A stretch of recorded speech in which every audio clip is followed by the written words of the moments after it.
नाज़रीन, मेरे ताज़ा फ़ीलाग में खुश आमदीद और मैं हूँ सईद काजी। शुक्रिया आपकी पजीराई का। आज मैं एक बड़ी ऐसी स्टोरी जो बड़े दिल के बड़े करीब है और आपको भी बहुत पसंद आएगी। आखिर वो कौन से इक़दामात थे कि इमरान खान तो मगरिब की आंख का तारा थे, एक सेलिब्रिटी थे, most wanted person, not in the negative sense कि उनका मीडिया हो, और लेकिन जब वो इक़्तिदार में आए तो उन्होंने कौन कौन से वो काम ऐसे थे जिससे मगरिब उनसे खौफज़दा हो गया, और फिर रेस्ट इज़ द हिस्ट्री जो हुआ। मैं किसी सियासी थ्योरी में नहीं जाना चाहता, मगर मैं आपको कंक्रीट खबरें दूंगा आज, और वो खबरें दूंगा और वो बातें बताऊंगा कि क्या वो कौन से इक़दामात थे जिससे अलार्म बेल्स बजनी शुरू हो गई कि भाई यह बंदा ठीक नहीं है सडनली। मैं मगरबी इंपीरियलिज्म या साम्राज्य की बात कर रहा हूँ।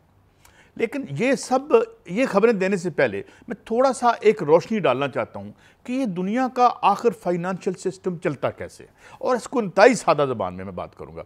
फिर मैं आपको बताऊँगा कि कहाँ खान एक थ्रेट, उन्हें महसूस हुआ कि खान एक थ्रेट बनता चला जा रहा है। दुनिया में ये जो एक कब्ज़ा है दुनिया में अमेरिका बहादुर और उसके ज़ैली इदारों का, वो पहले ही अर्ज़ कर चुका हूँ कि वो लोन जो है, कर्ज़ा जो है, वो एक पॉलिटिकल हथियार है, वो कोई इकोनॉमिक टूल नहीं होता। ठीक है, वो खुद जानबूझ के आते हैं। यहाँ 60s 50s में वो आके तरले करते थे कि यार हमसे पैसे लो, पकड़ो। तो ये एक तरीका है। अच्छा, फिर यहाँ पे उनके सिलेबसिस के ज़रिए हमें ये बताया जाता है कि डायरेक्ट फॉरेन इन्वेस्टमेंट बड़ी ज़रूरी, यहाँ से बाहर से यहाँ पे सरमायाकारी होगी तो ये बड़ा अमृत धारा है, ये कोई बड़ी बाकमाल चीज़ है। ये अमृत धारा नहीं, ये जहर है। ये जो डायरेक्ट फॉरेन इन्वेस्टमेंट के नाम पे हमारे साथ खिलवाड़ होता है, आज मैं सारी स्टोरी खोल के आपके सामने रख दूंगा। ये डायरेक्ट फॉरेन इन्वेस्टमेंट बेसिकली, मैं आपको पहले तो एक फिगर दे दूं। ये मरहूम डॉक्टर लाल खान की फिगर है, जो एक लेफ्ट के बड़े नुमाया स्कॉलर थे। उनका कहना है कि जो $1 बाहर से आता है इमदाद की सूरत में या कर्जे की सूरत में, वो अपने साथ $14 से $20 वापस लेके जाता है। और मैं सिर्फ उनकी बात नहीं करूंगा, मैं एक इंटरनेशनल फाइनेंशियल इंटेग्रिटी नामी एक तंजीम है जो हमें बताती है, और ये मगरब में की तंजीम है, ये कोई हमारी नहीं है, कोई लेफ्ट की पार्टी नहीं है, कोई बोल्शेविक पार्टी नहीं है, एक NGO है। वो हमें बताते हैं कि अगर 300 से 400 बिलियन की इमदाद या कर्जे की सूरत में अमीर दुनिया से गरीब दुनिया में ये आता है, और यहाँ से 2 ट्रिलियन ट्रैवल करके वापस चला जाता है वेस्ट में। 2 ट्रिलियन, अब 1 ट्रिलियन कितना है? 1000 अरब डॉलर का 1 ट्रिलियन है। 1000, इसकी आप अंदाज़ा लगा लें। रूस की इकानमी 1.4 ट्रिलियन डॉलर की है, इंडिया की इकानमी 2.4 ट्रिलियन डॉलर की है, हमारी इकानमी तो 3.5 पौने 400 की डॉलर की होगी टोटल। तो 2 ट्रिलियन डॉलर यहाँ से जाते हैं। वो किस सूरत में जाते हैं? एक तो यहाँ के जो वसाइल हैं उन्हें पोने में, वो जिस तरह रिकोडिक पे जो हमारा केस बना। अच्छा, अब होता क्या है?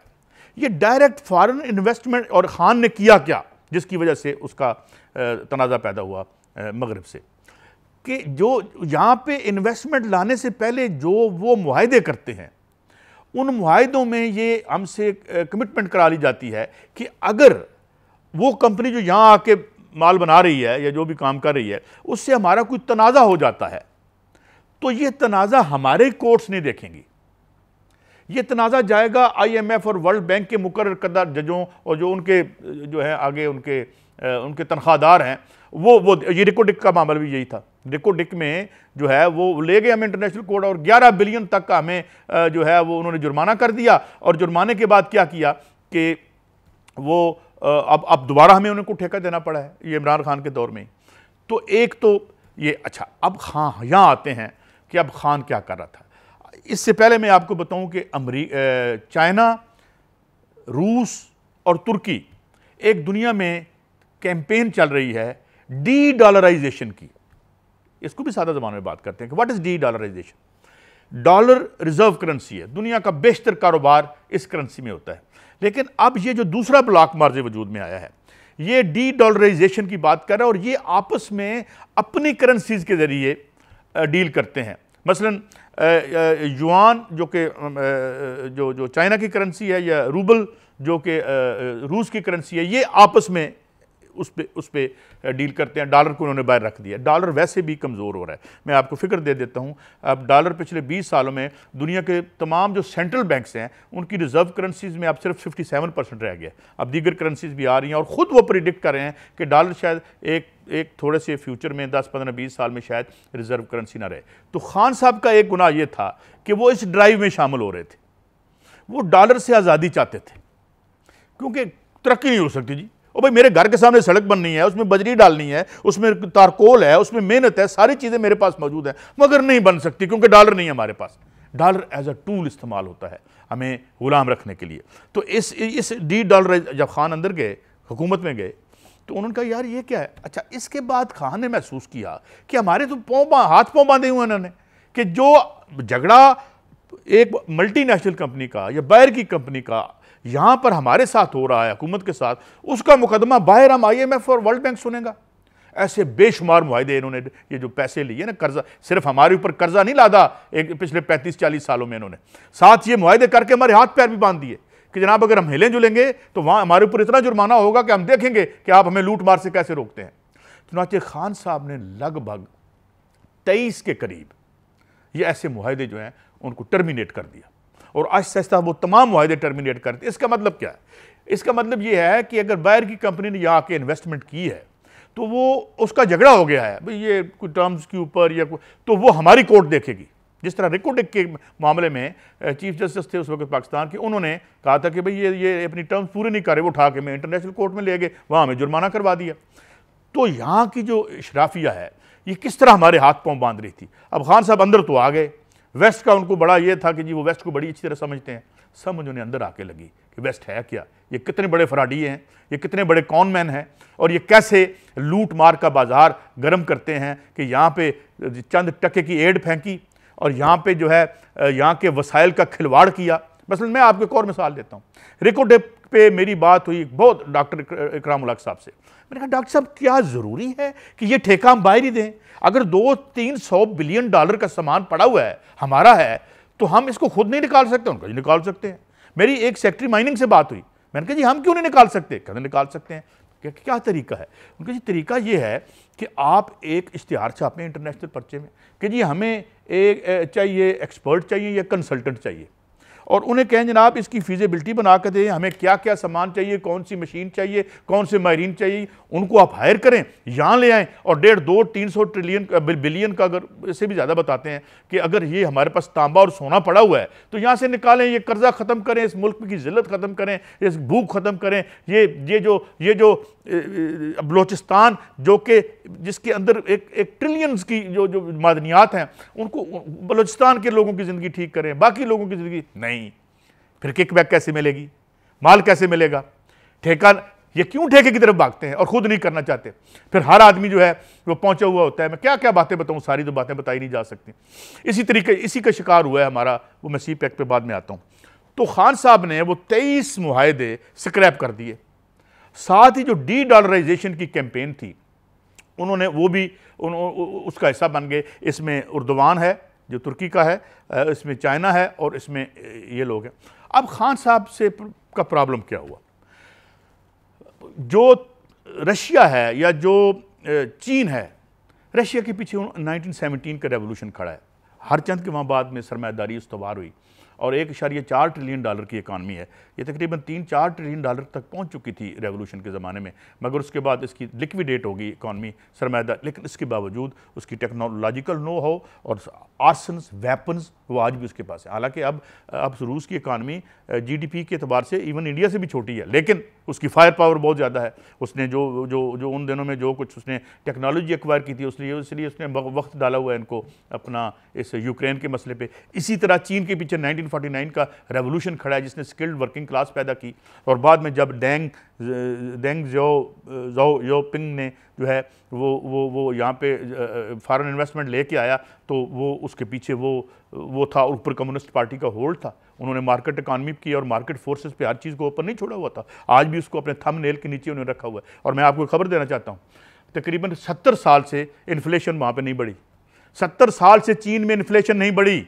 उसकी वजह यह है कि वहाँ पर जो सेहत है, जो एजुकेशन है, वो और ये बेसिक जो यूटिलिटीज़ हैं वो सरकार और उसकी कीमतों पर, इवन प्राइवेट सेक्टर पर भी उनको बताया जाता है। फेडरल गवर्नमेंट प्रोविंसेस को बताती है, प्रोविंसेस उन कंपनीज को बताते हैं कि भाई इससे ऊपर इस चीज़ की कीमत आप नहीं कर सकते। तो इसलिए चीन उन मुल्कों में है जहाँ ऑलमोस्ट 70 साल से इन्फ्लेशन हम कह सकते हैं कि रुकी हुई है।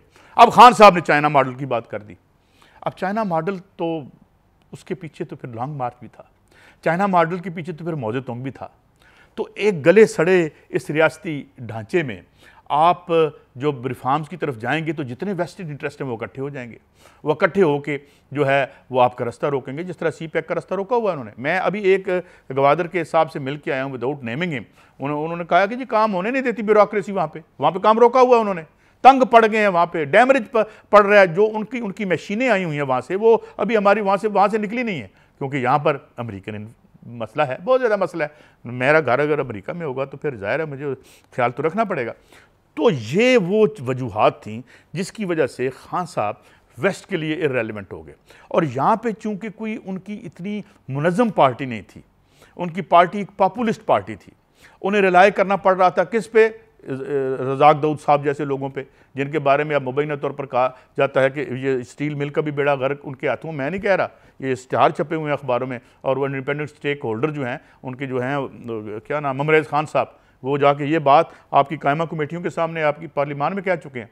इसी तरीके से ये भी अब बात हो रही है कि जनाब ये जो रुकावट आई यहाँ पे, तो इसमें हमारी जो है वो रूलिंग इशराफिया हर तरह की इसमें थी कि क्योंकि चाइना का अगर ये रास्ता खुल जाता है तो हम इस निज़ाम में हमारे पास, और मैंने इस न्यू लिबरल इकोनॉमिक प्रोजेक्ट में या इस सिस्टम में हमारा एक ही चांस बनता था कि जितनी कार्गो यहाँ से गुजरे, यहाँ से चीन का सामान जाए या वापस आए, अगर ये राहदारी बन जाती है तो 4 टके हमें भी मिल जाने थे। वैसे तो यहाँ और कोई काम होना ही नहीं है, यहाँ तो सिर्फ हाउसिंग सोसाइटियाँ बनती हैं, यहाँ पर तो कब्जे ग्रुप से माल बनाया जाता है। यहाँ पर तो इवन इलेक्शंस को, कल मैं अपने प्रोग्राम में भट्टी साहब के साथ वो बता रहे थे कि कैसे बुकिए, ये ब्लैकिए जो हैं वो इलेक्शंस को जो है उनका पैसा कंट्रोल करते हैं। तो इस निज़ाम से एक अकेला आदमी तो टकरा नहीं सकता था। बहरहाल उनकी एक पॉपुलैरिटी तो थी, मगर मैं ये बात बताऊँ, ये 2 अहम बातें हैं। नंबर 1, 23 मुआहदे उन्होंने स्क्रैप किए, टर्मिनेट कर दिए। भाई नहीं, अगर आपका हमारा झगड़ा होगा तो हमारी सुप्रीम कोर्ट देखेगी, यहाँ की लोकल अदलिया देखेगी।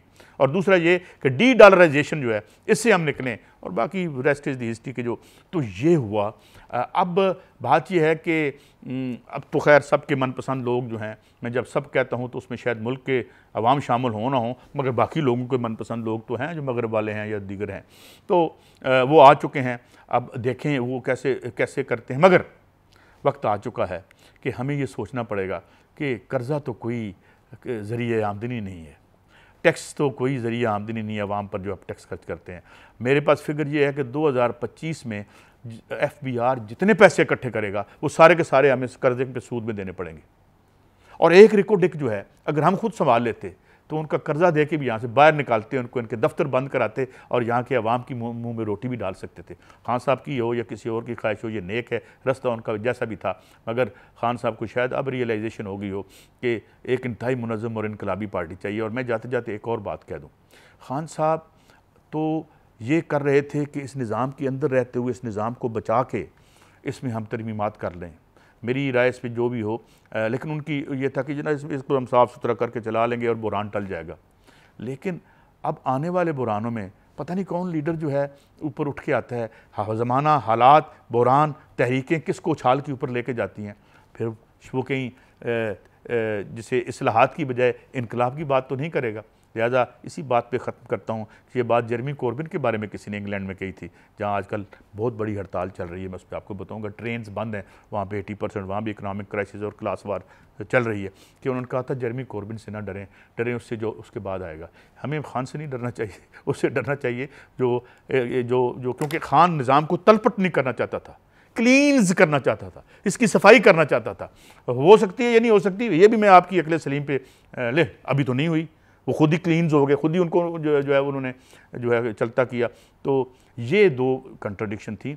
तो हमें एक ऐसी सियासी तहरीक की ज़रूरत है जो इस मुल्क के अवाम को मुकद्दम समझे, अपने टके टके के मफादात और अपने जो ये प्रॉपर्टियाँ और ये जो बाहर के पैसे हैं उनके उनके उनके उस डर्टी मनी में लिथड़े हुए लोग जब तक हमारे ऊपर मुसल्लत रहेंगे या रखे जाएंगे तो काम तो ठीक नहीं होगा। मगर हालात अब उस नहज पे पहुंच चुका है कि ये एक क्रिटिकल जंक्चर है। यहाँ पे तहरीकें भी बन सकती हैं, अगर बरतानिया में बन रही है तो यहाँ क्यों नहीं बन सकती। तो ये था मेरा आज का वीलॉग। देखते रहिए और मुझे हौसला अफजाई करते रहिए। कल फिर मिलेंगे। अल्लाह हाफ़िज़।